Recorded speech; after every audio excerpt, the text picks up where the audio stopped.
The periodic time of a particle doing simple harmonic motion is 4 seconds. The time taken by it to go from its mean position to half the maximum displacement is. इसके लिए आप देखो एक circle बनाओ सबसे पहले। ये इस टाइप के क्वेश्चन हमेशा फेज़र से करने सबसे आसान हो जाते हैं। हम जानते हैं कि इस फेज़र मेथड में एक ऑब्जेक्ट जो है वो कंटिन्यूअसली गोल घूमता रहता है ना? तो इसकी जो यहाँ शैडो पड़ने वाली है, मैं इस पोज़ीशन को मीन पोज़ीशन बोल देता हूँ।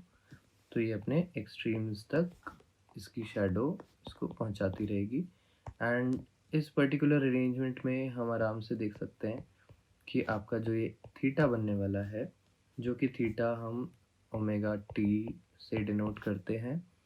इस थीटा का साइन कंपोनेंट आपको डायरेक्टली यहाँ पे इसकी पोजीशन दे देगा। तो basically x is equal to A sine omega T से डिनोट की जा सकती है अगर आपका इनिशियल फेज ज़ीरो है। यहाँ पे अगर आप phi is equal to zero से स्टार्ट करते हैं, है ना?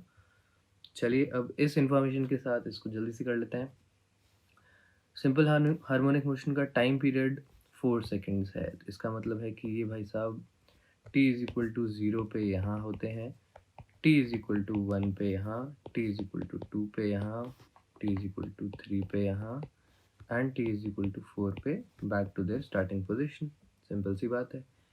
Time taken by it to go from mean position to half the maximum displacement. तो मीन पोजीशन से हाफ डिस्प्लेसमेंट पे जाने का मतलब है कि इनका जो ये एंगल रहा होगा वो 60 डिग्री रहा होगा, because that is where sine 60 becomes अच्छा नहीं, साइन 60 तो √3/2 है, तो ये साइन नहीं, सॉरी ये 60 नहीं 30 डिग्री में रहा होगा, है ना?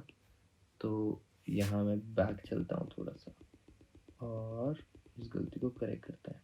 चलिए, ये आपका 30 डिग्री का एंगल, आपका जो साइन 30 है इसकी वैल्यू 1/2 हो गई, मतलब ये मीन पोजीशन तक पहुंच गया। तो बेसिकली अगर 1 सेकेंड लगता है 90 डिग्रीज कवर करने में, तो 30 डिग्रीज कवर करने में कितना टाइम लगेगा? 1/3 of a second. This should be your answer. This method might look a little lengthy on paper right now, but phasor method आपके दिमाग में अगर है तो ये बहुत ज़्यादा जल्दी कर देता है क्वेश्चंस को without the need of calculations. Okay,